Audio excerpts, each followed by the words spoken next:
Hello my dear student, আজ তোমাদের জন্য আরেকটা ভিডিও নিয়ে আসলাম। গত ক্লাসে আমরা যে ভিডিওটা করেছিলাম আজ তার পার্ট 2 নিয়ে আসলাম। গত ক্লাসে আমরা করেছিলাম কিভাবে কভার লেটার লিখতে হয়, কভার লেটার শুরু করতে হয়। আজকে আমি তোমাদের সামনে একটা কভার লেটার লিখে রাখছি। দেখো, এই কভার লেটারের মাধ্যমে তুমি যত সিভি আসে, যে কোনো পোস্টে তুমি এই কভার লেটারটা যদি ব্যবহার করতে পারো তাহলে তোমার আশা করি হয়ে যাবে। কিভাবে তুমি সেটা করবা আমি আজকে তোমাদের সেটা বোঝাবো। দেখো, তাহলে আমরা পরে থেকে শুরু করি। এখানে কভার লেটার লিখতে হলে প্রথমে আমি যার কাছে আবেদন করছি আমি তার কাছে প্রথমে কি লিখবো, ডিয়ার স্যার। প্রথমে কি লিখবো বলতো, dear sir in response to advertisement. মানে ডিয়ার স্যার, আমি কিভাবে জানতে পারলাম আপনার এই যে অ্যাডভার্টাইজমেন্টের মাধ্যমে আমি জানতে পারলাম। তাহলে এই অ্যাডভার্টাইজমেন্টটা প্রশ্নটি দেয়া আছে, তাহলে in response to your advertisement publish মানে কি, প্রকাশ হয়েছে। যেই দিন খবরের কাগজে এটা অন্তর্ভুক্ত করা হয়েছে বা পাবলিশ করা হয়েছে সেই ডেটটা বা কোন পত্রিকায় এটা লেখা হয়েছে দেওয়া হয়েছে সেটার নাম বলবো। দেখো, পাবলিশ ইন, এই যে আমার দেখো প্রশ্নগুলো দেওয়া আছে প্রথম আলো, এই দেখো পত্রিকার নাম দেওয়া আছে কি বলতো, কিসের মাধ্যমে জানতে পারলাম, প্রথম আলো পত্রিকার মাধ্যমে আমি জানতে পারলাম যে একজন কর্মী নিয়োগ দেয়া হবে। ঠিক আছে, তাহলে দেখলাম in response to your advertisement publish হয়েছে কত তারিখে, এই দেখো পাবলিশ দিয়েছিলাম 5 তারিখ 12 মাস 2024।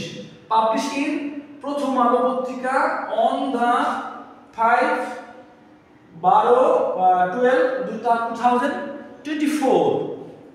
মানে এই তারিখে কি হয়েছে বলতো, এই সার্কুলারটা পাবলিশ হয়েছে। ওকে, কিসে, কোন পত্রিকার মাধ্যমে, প্রথম আলো পত্রিকার মাধ্যমে। ঠিক আছে, এটা আমি লিখে দিলাম। এবার দেখো, এবার তুমি তো জানলা কিভাবে জানতে পারলাম, পত্রিকার মাধ্যমে জানতে পারলাম। ঠিক আছে, এবার তুমি তোমার আগ্রহটা প্রকাশ করবা। দেখো, I would like to apply, মানে আমি এখানে আবেদন করতে আগ্রহী ফর দা পোস্ট অফ, ওই যে যেই পোস্টে তোমার আবেদন, এই যে পোস্ট, এই পোস্টে অ্যাকাউন্টস অফিসার। তাহলে কি লিখবা, I would like to apply for the post of, এখানে যে পদ থাকবে, কি বলছে, পদের নাম, যে পদ থাকবে সেই পদের নাম দেওয়া থাকবে। তাহলে যেহেতু এখানে অ্যাকাউন্টস অফিসার আছে, তাহলে আমি এখানে কি লিখতে পারি, অ্যাকাউন্টস অফিসার লিখতে পারি।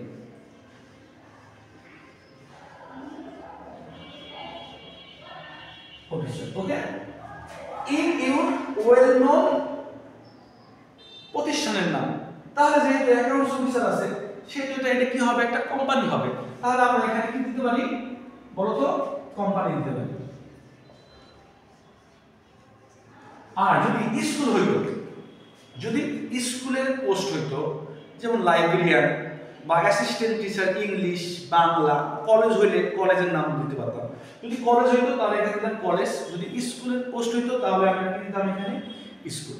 ঠিক আছে, এখন দেখো, আর পদের নাম দিতাম কি, ওই যে স্কুলে যেই পদটা, যদি অ্যাসিস্ট্যান্ট টিচার হইতো বা লেকচারার হইতো সেটার নাম কোথায় দিতাম বলতো, এই পদের নামে জায়গায় দিতাম। শুধু এই জায়গাটা পরিবর্তন করলেই আমরা যে কোনো সিভির জন্য আমরা এই কভার লেটারটা কি করতে পারবো, ব্যবহার করতে পারবো। এবার দেখো,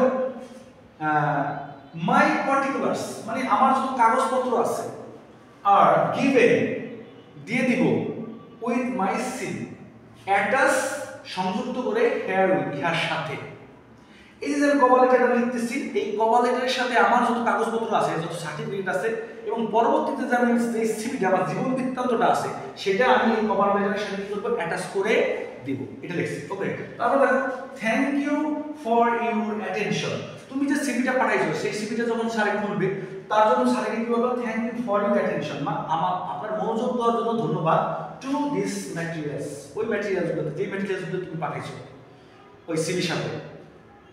I certainly look forward to the opportunity, আমি আসলে এই সুযোগের অপেক্ষায় আছি, টু দ্য ইন্টারভিউ, কিসের জন্য, ইন্টারভিউ দেবেন আপনি, আমার সিভিটা দেখবেন এবং আমাকে কল করবেন কিসের জন্য, ইন্টারভিউর জন্য। ওকে, এটা বলা হয়েছে।